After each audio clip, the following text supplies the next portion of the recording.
हमारे बारे में वो बहुत गाली हमको दे सकते हैं, उनको गाली देने का छूट मिला हुआ है। पार्टी का साथ नहीं दिए चुनाव में, उनके बारे में हमने कहा। इसके लिए भूमिहारों को गाली देने की क्या जरूरत है? जनता मालिक है, चाहे लड़े घोषी से, घोषी का लोग समर्थन देगा, आशीर्वाद देगा, चुनाव जीत के आएंगे। पार्टी के लोग हैं जो पार्टी में जिनको ताकत दिया है, जो पार्टी में हैं, जो भविष्य में और आगे भी पार्टी में रहना चाहते हैं, हम उनके बारे में। ये सच्चाई है, ये मामूली बात नहीं हुआ है जहानाबाद में। अब पुतिन कि जहां हम जाते हैं, जहानाबाद गए तो घोषी लड़ाना चाहते हैं, बरबीघा जाते हैं तो कहते हैं बरबीघा लड़ाना चाहते हैं, समस्तीपुर जाते हैं तो कहते हैं वहां लड़ाना चाहते हैं। बिहार सरकार के मंत्री अशोक चौधरी के एक बयान से पूरे बिहार के भूमिहार के अंदर गुस्सा हो गया है। जहानाबाद के चिंगारी पूरा बिहार में घूम रहा है और भूमिहार अशोक चौधरी को खोजने में लगा हुआ है। आपको बता दें कि जहानाबाद में जिस तरह से भूमिहारों को लेकर अशोक चौधरी ने बयान दिया है, उसके बाद से पूरा भूमिहार के अंदर गुस्सा हो गया। उन्होंने सभा को संबोधित करते हुए कहा है कि जब लोकसभा का चुनाव था तो जहानाबाद में भूमिहार एनडीए को वोट देने के काम नहीं किया था, अति पिछड़ा को वोट देने के काम नहीं किया था। भूमिहार लोभी होता है, जिधर लोभ रहता है उधर की ओर मुड़ जाता है। उसके बाद जगदीश शर्मा जो जहानाबाद के पूर्व सांसद रहे हैं, उनको लेकर भी कहे थे कि जब चुनाव आता है तो मुंबई और दिल्ली घूमने चले जाते हैं और बेटा के टिकट के लिए पैरवी करते हैं। उसके बाद से पूरे भूमिहार में गुस्सा है और इसी को लेकर जहानाबाद के पूर्व सांसद और जेडीयू के वरिष्ठ नेता जगदीश शर्मा ने क्या कुछ कहा है, पर उनकी बातों को सुनिए। हम तो एक छोटे आदमी हैं, हमारे बारे में वो बहुत गाली हमको दे सकते हैं, उनको गाली देने का छूट मिला हुआ है।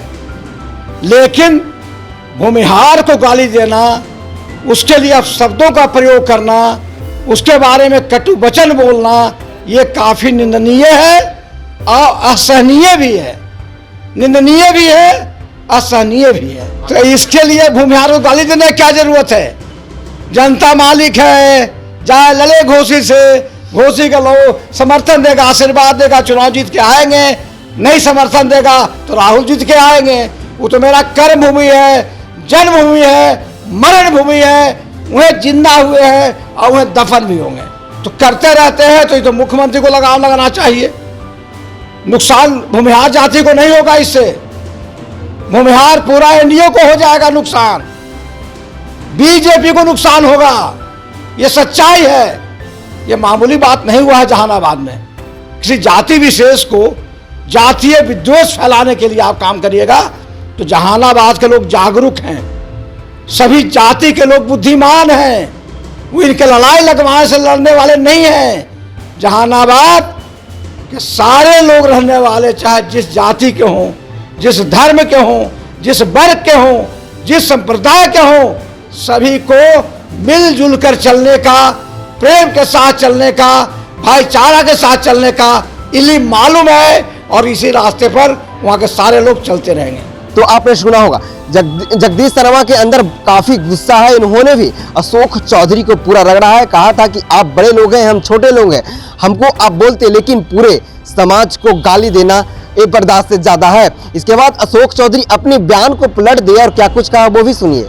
जनता दल में रहते हुए जो लोग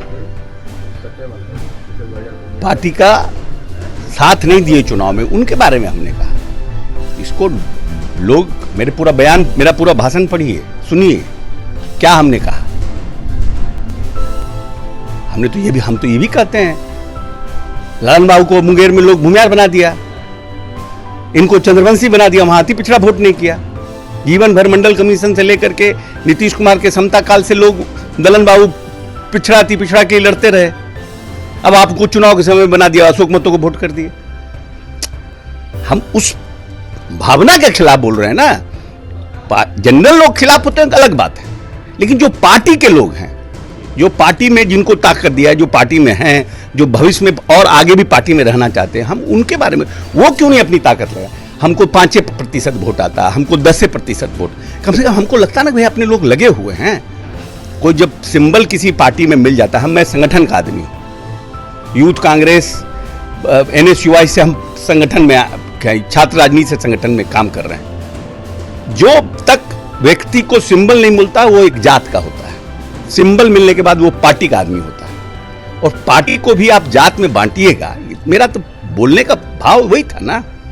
लेकिन अब है कि कुछ लोग को लगता है कि हम शंकराचार्य हैं। क्या तो ये भी जा रहा है कि आप अपने दामाद के लिए घोसी सीट चाहते हैं? उनके काहे लिए कि चुना- घोसी जाए, हमारे सायन कुणाल हो गए हैं, क्या नाम है, कमला हैरिस, अब पुतिन, कि जहां हम जाते हैं, जहानाबाद गए तो घोसी लड़ाना चाहते हैं, बरबीघा जाते हैं तो कहते हैं बरबीघा लड़ाना चाहते हैं, समस्तीपुर जाते हैं तो कहते हैं वहां लड़ाना चाहते हैं। अरे बेचारा लॉ करके अपना लॉ फर्म चला रहा है, उनको चलाने दीजिए। अब हमारे कंधा पर बैठ के हमारा दामाद का शिकार मत करिए, ये सब गलत राजनीति है। आखिरी सवाल है, कह रहे हैं कि आपका जो बयान था उसमें ये आप कहें कि भूमिहार को हम अच्छे से जानते हैं, इसको लेकर जानते हैं, इसलिए कि भूमिहार के जो लोग हैं, मेरे पिताजी महेश बाबू और श्री बाबू के साथ, मेरे पिताजी को श्री बाबू ने पढ़ाया। पहला इस प्रदेश में 25 लाख रुपया का मुख्यमंत्री ग्रांट मेरे पिताजी को श्री बाबू ने दिया है। काहे के लिए? उन्होंने कहा कि लॉ कभी मत छोड़ना, राजनीति का कोई ठिकाना नहीं है, कि तुम जूता गौन कपड़ा पहनो और हाईकोर्ट में जाके प्रैक्टिस भी करो। मैं क्या कहा, मेरा भाव था कि हम भूमिहारों को बहुत अच्छी तरह से जानते हैं। हमने ये भी कहा कि मैं अपने बेटी का ब्याह किए हैं भूमिहार में। तो ये तो हम समाज के प्रति अच्छी बात बोल रहे हैं कि बुरी बात बोल रहे हैं? तो आपने दोनों की सुना होगा, अशोक चौधरी और जगदीश शर्मा। भाई जगदीश शर्मा खुले चुनौती दे रहे हैं, कहें कि भूमिहार कोई जाति नहीं है, भूमिहार रग रग में लोगों के बसता है, और इस जमीन के लिए भूमिहार ने अपना प्राण न्यौछावर किया है। इस प्रदेश का पहले मुख्यमंत्री भूमिहार थे, लेकिन एक समाज को जाकर उसके घर में गाली देकर आना ये बर्दाश्त से फाजुल है। कई संदेश इन्होंने दिया है, लेकिन अशोक चौधरी अपनी ही बातों से बदल गए। इन्होंने कहा कि भूमिहार मेरा दोस्त है और मेरी बेटी की शादी ही भूमिहार समाज में हुआ है। अब देखने वाली बात है कि क्या अशोक चौधरी के मंत्री पद जाने वाला है। बहरहाल इस खबर में इतना ही, धन्यवाद।